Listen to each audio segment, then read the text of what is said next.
이 넷째 주일의 전례는 우리에게 요셉 성인의 가브리엘 전사가 요셉 성인을 찾아왔던 요셉 성인의 어느 밤의 이야기를 전해줍니다. 그리고 이것은 실제로 어둠에 대한 이야기이기도 합니다. 물론 성탄의 신비, 이거는 목주기도에서도 환희의 신비에 해당하죠. 그래서 환희에 대한 기쁨에 관련되어 있긴 하지만 여기에는 성탄의 이야기에는 분명히 우리 삶에도 빛이 있으면 그림자가 지는 것처럼 빛의 신비에 해당하는 부분이 있고 어둠의 신비에 해당하는 부분이 있습니다. 특히나 이 넷째 주일 성탄 직전에 이 전례는 냉정하게 요셉 성인의 어둠을 보게 합니다. 오늘 복음에 나오는 부분은 특히나 요셉 성인이 의로운 분이라고 하죠. 그래서 약혼을 했는데 알고 보니까 미혼 본 거예요. 깊은 어둠이죠. 그 의로운 분께서 이걸 파혼하기로 작정해요. 왜? 그게 의로운 거예요.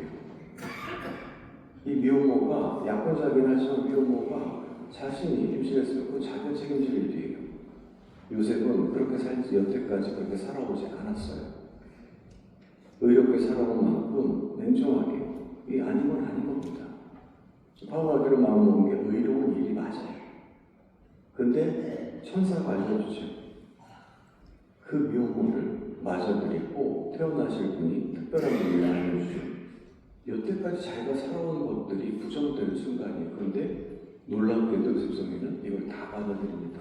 순명에서 이 발걸음을, 즉 구세주를 봉양할 아버지로서의 자기 소명을 받아들이고 따라가죠. 성모님 역시 마찬가지죠. 부모님 역시 가브리엘 천사의 알림을 듣고 다음날 돌에 맞아 죽을 수도 있어요. 하지만 그 위험과 두려움들을 정면으로 마주하죠. 그래서 성모님도 똑같이 그 밤, 가브리엘 천사가 찾아왔던 그 밤의 어둠들을 맞아들입니다. 이게 숙명의 모습이고, 그리고 우리가 이제 요셉 성인과 성모님 안에서 가끔 놓치는 어둠의 신비 일부분입니다. 이 어둠의 신비라는 표현은 사실 제가 쓰는 표현이 아니고요.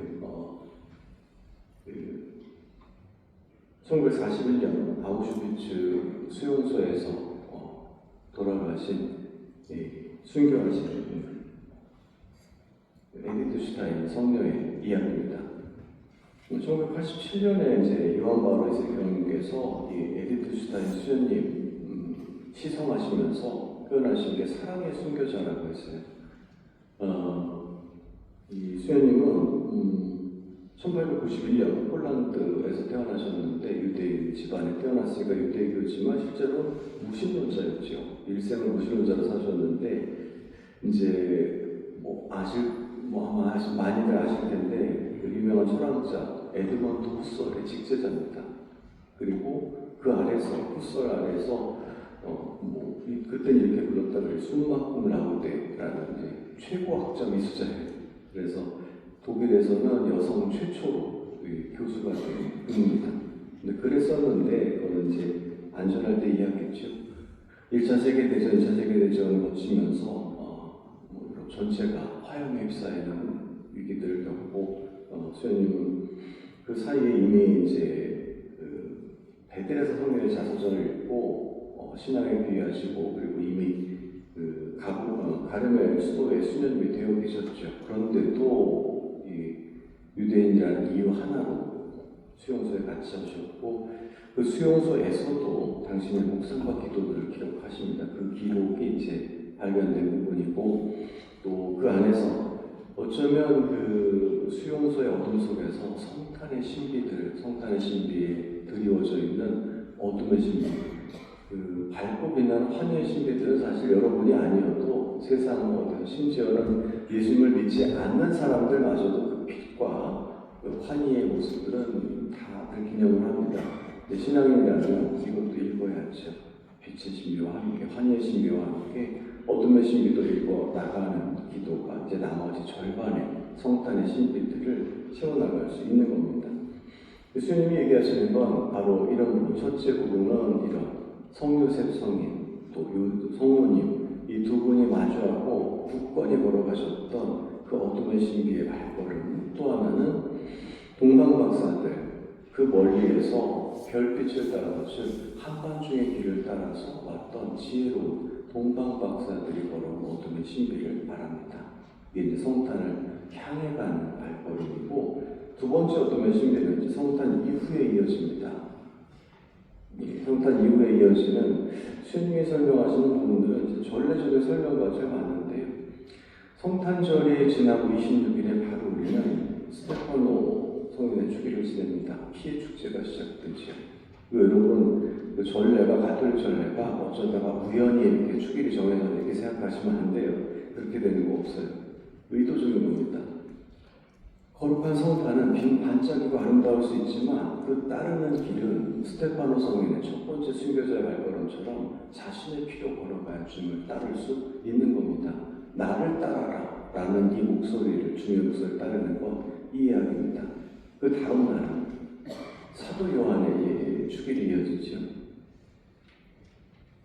스테파노 성인의 피와 사도 요한의 땀. 사도 요한은 여러분들 잘 아시는 것처럼 예수님께서 가르치셨죠. 이분이 내 어머니시다 라는 말씀 그대로 우리 모든 신앙인들에게 좋은 모범이 되도록 성모님 어머니를 모시고 사신 분입니다. 사도 요한의 땀과 스테파노 성인의 순교의 피는 우리에게 그런 성탄의 깊은 상징을, 그 성탄의 신비를 어떻게 따라가는지 우리 발걸음을 보여주죠. 그 다음 날은 무지한 어린이들의 순교 축일이 이어집니다. 예수님의 탄생과 함께 헤롯되는 무지막지한 무자비한 일을 행하죠. 2살까지의 사내아이들 다 죽입니다. 굳이 이 끔찍한 사건을 기념하는 축일이 필요합니다. 우리가 그 어떤 이야기를 펼치고 복음을 전하며 선을 실천하고 자선을 베풀더라도 세상은 이렇게 필요응답할 수 있습니다. 이게 지금 우리 스스로 우리가 두 발을 들고 살아가는 현재 세상의 어둠을 향해서 걸어가도록 우리에게 초대하는 것입니다. 도망가지 말고 회피하지 말고 그 어둠에 맞서고 그 어둠 속으로 걸어 들어가도록. 그래서 교회는 이 주기 기억조차 그렇잖아요. 사실 2살 아기들을 약살한 끔찍한 사건을 교회가 왜 기념하는가? 우리들의 발걸음 때문에 그렇습니다. 걸어가야 우리들의 발걸음. 그 세상 앞에 나아갈 때 왜 자꾸 내 앞에 어둠이 펼쳐지는가? 빛은 곱게 가는 겁니다. 여러분이 빛의 단을 하면 끝까지 어둠 한가운데 놓여질 겁니다. 그 어둠을 비춰야 하기 때문에. 얼마나 밝을 건가 그건 모르죠. 작은 촛불일 수도 있고 세대적 여와 같은 횃불일 수도 있겠지만 빛의 단으로 살아가야 하는 것입니다. 그 다음 날은 토마스 베케트 주교님 축일입니다. 잘 알려져 있지 않지만 토마스 베케트 주교님은 우리 교회의 성인들 가운데 재단에서 미사를 집전하다가 순교하신 두 분이, 첫째가 토마스 베케트 주교님이고 두 번째는 지난 20세기의 오스카 로메로 주교님. 영국 왕실의 부당함과 죄를 집탄하다가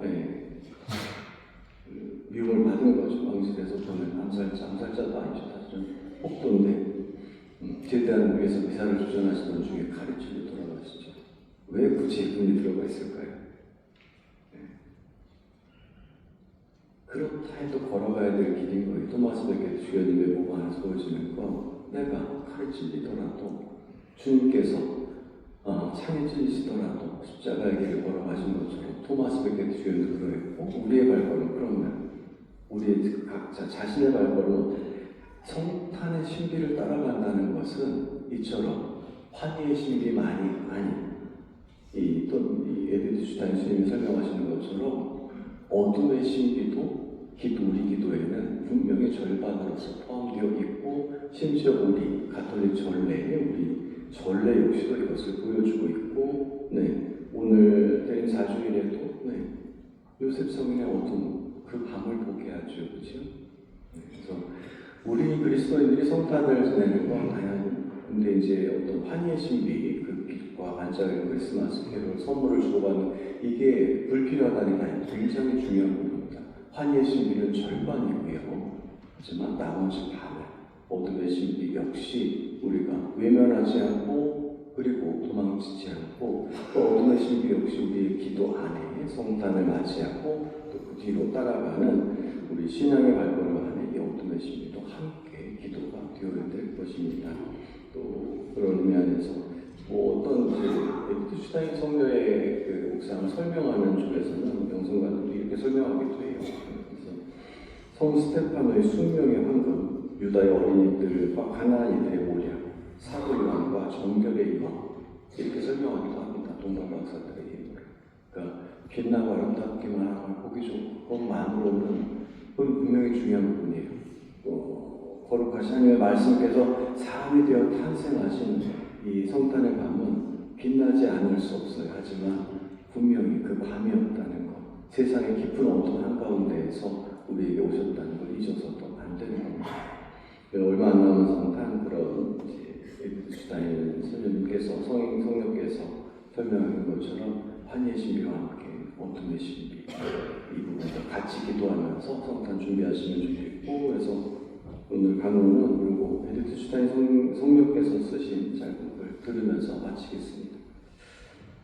12월의 길고 어두운 밤에 대림초에 가냘픈 불 켜질 때 불과 사이한 어둠 속에 신비한 불빛은 하늘의 빛인 성령께서 타락한 세상의 어둠 안으로 비추며 들어오기를 결코 중단하지 않았다는 생각을 일깨우며 우리를 위로한다. 하나님께서는 피조물의 모든 불충실에도 불구하고 당신의 창조물에 늘 충실하시다. 그리하여 천상의 빛이 들어오는 것을 어둠이 용납하지 않으려 할 때도 이 빛은 빛나기 위해 작은 공간이라도 열려있는 곳을 언제나 찾아왔다.